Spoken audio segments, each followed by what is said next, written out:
All right, earlier in my opening monologue, we showed you how liberal CNN was embarrassed on Friday over its fake news report about Donald Trump Jr. Now, sadly, this is just the latest example of fake news. Shouldn't surprise anyone. Now, CNN, MSNBC, their hatred for this president runs deep.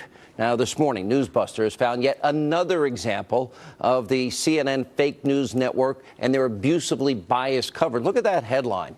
And, you know, just 40 minutes after today's terrorist attack in New York City, CNN just can't help themselves, dedicated time to a full-blown report on President Trump's Diet Coke preferences. Watch this. Watching cable, he shares thoughts with anyone in the room, even the household staff he summons via a button for lunch or for one of the dozen Diet Cokes he consumes each day. If you add this, Michael, to what Corey Lewandowski, his campaign manager, has a new book out about some of these very things. Corey's book is called Let Trump Be Trump. Here's what he writes in that. On Trump Force One, there were 4 major food groups: McDonald's, Kentucky Fried Chicken, pizza, and Diet Coke. Those are all my favorite foods. What's the problem with that? Of course, another egregious example of the network being completely abusively biased. Their over-the-top coverage of the Trump administration.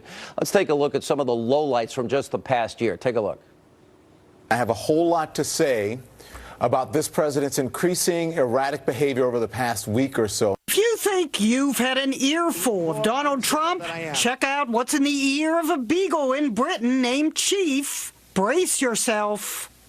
Is this president trying to impersonate Hugo Chavez, Recep Tayyip Erdogan, Vladimir Putin? Apparently, the president gets 2 scoops. You know, everyone else around the table gets 1, and no word if there were sprinkles. He's gained weight, according to these sources. He doesn't trust people around him. He's withdrawing. Not a good picture. If he wants to say that, Barack Obama wants to say whatever. If George Bush says, I looked in his eyes and thought he took a dump on his desk, you would defend it. Now he's President Snowflake, okay? Everything he said, oh, they're mean to me and they don't like me. And, of course, it's a white lash. Here with reaction, CRTV host Michelle Malkin. It gets even more superfluous. I mean, when you start doing reports that the inside of this particular dog's ear looks like Donald Trump, and when he eats and invites guests over, he takes 2 scoops of ice cream. Everybody else gets 1 scoop of ice cream. Oh, he drinks Diet Coke. He likes McDonald's, Wendy's, pizza, and Kentucky Fried Chicken. So do I, and I think probably most Americans do if they're honest. And then you add the serious stuff to this. A year's worth of lies, big examples of phony news. I don't even know what to make of it anymore. I guess there's a reason people don't watch that network. Yeah, you know, it's worse than middle school girls gossiping, but that's an insult to middle school girls, I think, because the level of immaturity and recklessness of CNN has plunged to an all-time low. I think, Sean, that 2017 is a year of epic vindication for those of us who have called out CNN's bias from day one. Whether it's these small and mundane stories of petty criticism of Donald Trump's diet and his drink choices, or whether it's the larger story here of the real collusion, as you've been pointing out, and the double standards with regard to this network. I call them the collusion narrative network. And of course, lately, it's more corrections, not news. I mean, if you really want to know what's true on CNN, you don't watch it on the day of the news reports. You watch it the day after for the retractions to find out what's really true.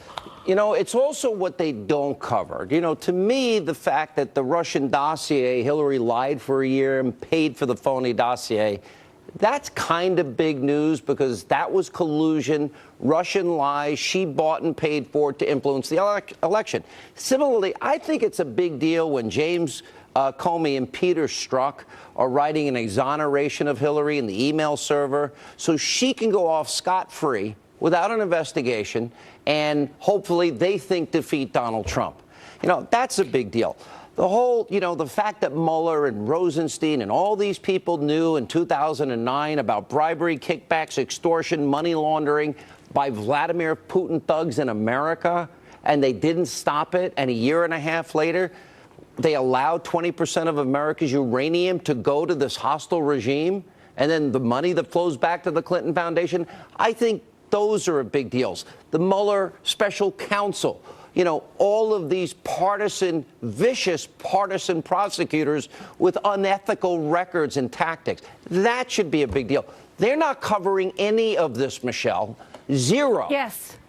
You're exactly right, and you've nailed it, that it's not just sins of commission that CNN and all of its ilk are guilty of, it's sins of omission, and it's what they don't cover and they don't report that tells you more about what their true agenda is than what they actually replay over and over again ad nauseum on air. And it extends way beyond this election cycle and this particular president. It goes back decades. You and I have covered it for the past 20, 25 years, and it shows you the disingenuousness, especially of these people who have this hue and cry now about the selling out of America and national security when they've looked the other way as Democrats have sold our country out for years. Despicable.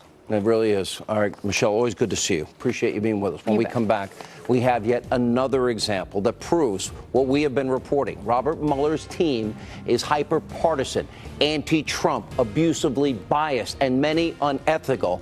Also, a Fox News exclusive report. The wife of the demoted DOJ official who met with Fusion GPS, guess what? She actually worked for that company during the 2016 election while it was creating the fake news, anti-Trump, Russian propaganda, salacious dossier. You can't make this stuff up. We'll report it exclusively next.